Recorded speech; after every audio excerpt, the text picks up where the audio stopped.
நீண்ட ஆண்டு அந்த பாஜகவுடைய பயணம் இன்றைய தினம் தாவேக்கள் நினைச்சிருக்கீங்க, என்ன காரணம்? நான் நீண்ட பயணம் என்பது புதுச்சேரி மாநிலம் ஒரு மிகப்பெரிய வளர்ச்சி அடையணும், ஊழல் இல்லாத ஒரு ஆட்சி கட்டமைப்பு இதெல்லாம் வரணும்னு தான் நாங்கள் போராடினோம்.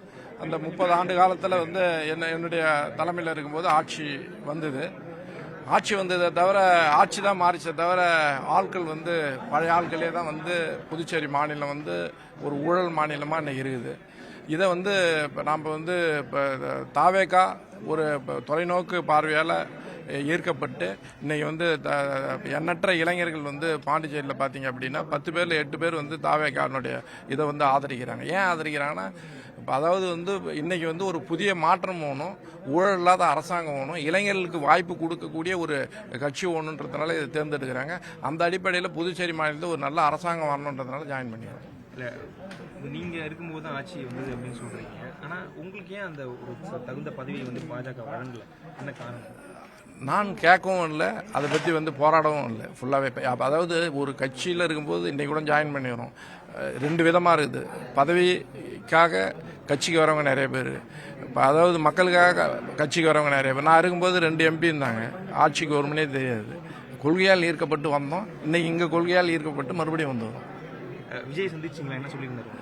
புதுச்சேரி மாநிலத்தை பற்றி நாங்கள் சொல்லிக்கிறோம். புதுச்சேரி மாநிலம் எங்களை பொறுத்தவரையிலையும் எப்படி ஏடிஎம்கே ஆட்சி அன்னைக்கு வந்ததோ புரட்சி தலைவர் ஆரம்பிக்கும் போது, அதேமாதிரி இவர் தளபதி ஆரம்பிக்கும் போது முதல்ல பாண்டிச்சேரியினுடைய வெற்றியை கண்டிப்பாக கொடுப்போம், அந்த நம்பிக்கை இருக்கு. புதுச்சேரி மாநிலம் காரைக்கால் மாவட்டத்தில் அனைத்து இந்திய அண்ணா முன்னேற்ற கழகத்தின் சட்டமன்ற உறுப்பினராக ஒரு 5 வருட காலங்கள் பணியாற்றினேன். அம்மா அவர்கள் எனக்கு சட்டமன்ற உறுப்பினராக எனக்கு என்னை டிக்ளேர் பண்ணாங்க. அதுக்கு பிறகு பின்னாடி வந்தவர்கள் அம்மாவுடைய கொள்கையை கடைபிடிப்பதற்கு தவறி மாற்றுக் கொள்கையை சென்றதால் எங்களுடைய பகுதியில் இந்து முஸ்லீம் கிறிஸ்தவர்கள் எல்லாம் ஒன்றா சேர்ந்து நாங்கள் நல்ல விதமான முறையில் வாழ்ந்து கொண்டிருக்கின்றோம். ஆனால் மத சார்பின்மையை திணித்ததால் நாங்கள் அந்த கட்சியை விட்டு வெளியாகிட்டேன். அனைத்து அண்ணா திராவிட வெளியாகிட்டேன். அதுக்கு பிறகு ஒரு வருட காலங்கள், ஒரு 5 வருட காலங்கள் நான் எந்த கட்சியிலும் பணிபுரியாமல் தனிமையில் இருந்தேன். இப்போ சமீபத்தில் தமிழக வெற்றி கழகத்தினுடைய கட்சியினுடைய கொள்கைகள் எனக்கும் என்னை சேர்ந்த பகுதி மக்களுக்கும் மிகவும் பிடித்திருந்தது. அதோடு இல்லாமல் இளைஞர்களும் பெண்களும் மிகுந்த ஆர்வத்துடன் இந்த கட்சியை எப்படியும் தமிழகத்திலும் சரி புதுச்சேரியிலும் சரி கொண்டு வருவதற்கு மிகவும் ஆவலாக இருக்கின்றார்கள். அவர்களுடைய அந்த நாடித்துடிப்பை அறிந்து நான் இந்த கட்சியில் இணைவதற்காக வருங்கால முதலமைச்சர் தளபதி அவர்களிடம் ஒரு அப்பாயின்மெண்ட் கேட்டேன். அவர்கள் என்னை சந்திக்கிறதுக்கு நேரம் ஒதுக்கி கொடுத்தாங்க. நானும் புதுச்சேரி சேர்ந்த சாமிநாதன் அவர்களும் அவர்களை சந்தித்து எங்களுடைய நிபந்தனைகளை அப்படி சொன்னோம். அவங்களும் சொன்னாங்க. 2மே ஏற்றுக்கொள்ள முடியிருந்தது. அதுக்கு பிறகு எங்களுக்கு கட்சியில் ஜாயின் பண்ணுறதுக்கு இன்றைக்கி ஒரு டைம் கொடுத்தாங்க. நாங்களும் சாமிநாதன் அவர்களும் கட்சியை சேர்ந்து விட்டோம். எங்களுடைய லட்சியம் என்பது புதுச்சேரியில் தமிழக வெற்றி கழகத்தை வருங்கால முதலமைச்சர் தளபதி அவர்களுடைய ஆட்சியை புதுச்சேரியில் நிறுவனம். ஏன்னா அவர்களுடைய கொள்கைகள் மக்களுக்கு மிகவும் தெளிவான முறையில் காஞ்சிபுரத்தில் இருந்து கொள்கை கொடுத்தாங்க.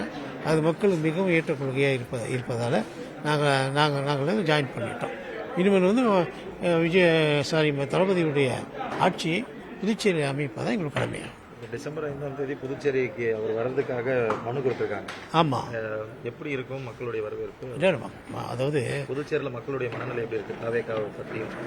இன்னைக்கு இளைஞர்களும் பெண்களும் தான் பார்க்குறீங்களே எவ்வளோ பெரிய ஆர்வமாக இருக்காங்கன்னு சொல்லிட்டு அதாவது தமிழ்நாடை விட அதிகமாக இருக்கும்.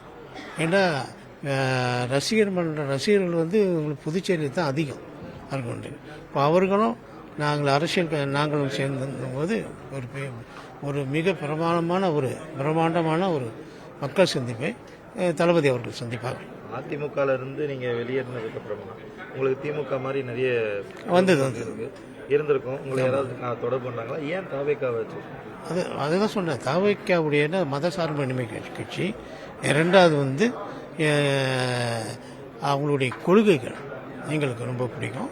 அதனால் தேங்க்யூ. ட்ரெண்ட ஃப்ரெண்ட் ஆக்கிக்கோங்க. தந்தி டிவியின் சப்ஸ்கிரைபர்ஸ் அண்ட் ஃபாலோவர்ஸ் குடும்பத்தில் நீங்களும் இணையுங்க.